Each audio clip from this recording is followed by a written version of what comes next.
How's it going, YouTube? Today I got my first Orion knife. I really wanted the Scorpio, but thought it was a little bit too pricey when it was released, so I never picked it up. This is designed in the USA, manufactured in China, the Cetus. Didn't come with anything but a left-handed pocket clip. Here's the knife. Very unique looking knife. I'd call it like a one cliff, sheep's foot, something in between. It's retailed for, this one was $65, the wood version was $75. Not sure if it was worth that, but we'll get more into that. Got a 3.6 inch 14C28M blade.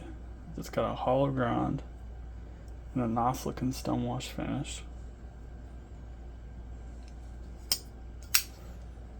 You get a blade stock of 3mm or 0.12 inches.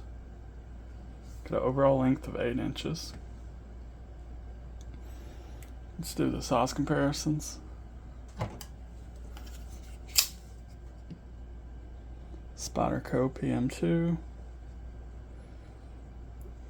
I feel like it's a little bit bigger than 8 inches. It's really close to the PM2 and really close to the CJRB Riff.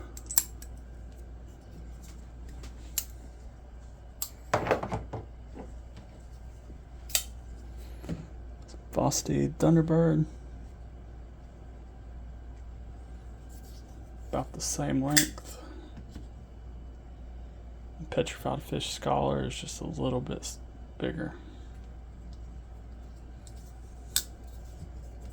Got a 4.57 inch handle, 0.55 inches wide. The close width in the pocket around here is 1.43 inches. Got a weight of 4.35 ounces. The hardware is mostly T6s besides the pivot. You have a lot of hardware too. Got 4 screws here. There's 2 underneath. So that's 6, 7, 8, 9, 10. And there's 2 underneath. So 12 screws in total. Quite a bit. You do have a reversible deep carry clip. It goes in underneath the scale. I like to see that. It's just really different. The front scale is aluminum. The back scale is steel since it's got the lock bar. Quite different. Of course, these are black G10 scales over the top. They had it in green, I believe, and the wood versions.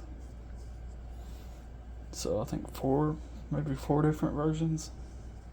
You got a couple different deployment options. We got a down sloped flipper that kind of matches the angle of the design. You can fail it. It's not the best flipper. See? But the best way to open it is reverse flick, in my opinion.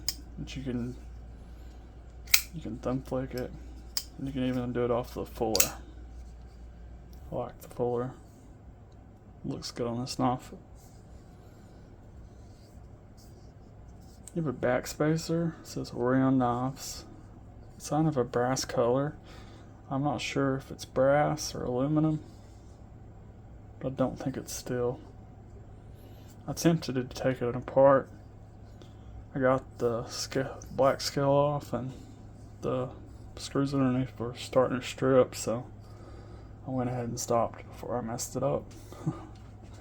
Quite a bit of thread locker on there. I'd call this a subframe lock. I'd like to see the cutout on the inside, but that's no big deal. You got good access to it.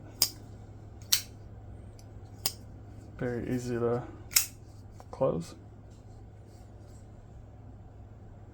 You have a nice sharpening tool.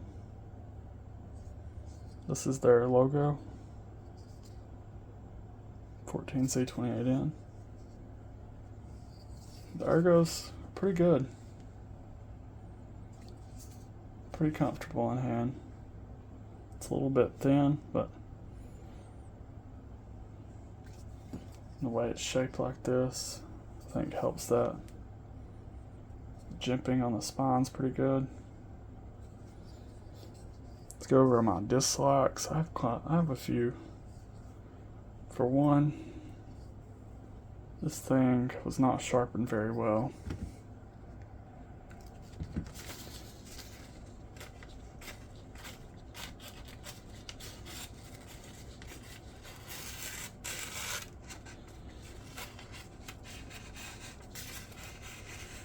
You see that? It's like one little spot that started to cut, but the rest of the blade will not cut. And they got it a little uneven on this side too.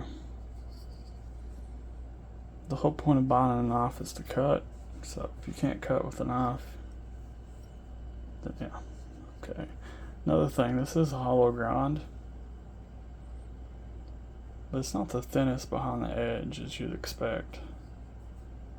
It's thicker than you'd think it'd be with it being a hollow grind. Like this is a hollow. This one ain't this one's just a little bit thinner. But they could have made it a lot thinner, I believe. Not bad though. And of course the flipper. I feel like they should have had it raised up. They did this for the aesthetics though. It works, it's just not very crisp. They did jump all the way around, which is nice.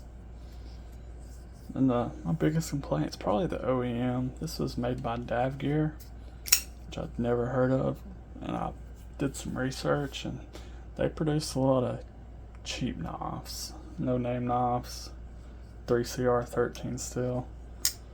So it kind of makes me wonder about this knife.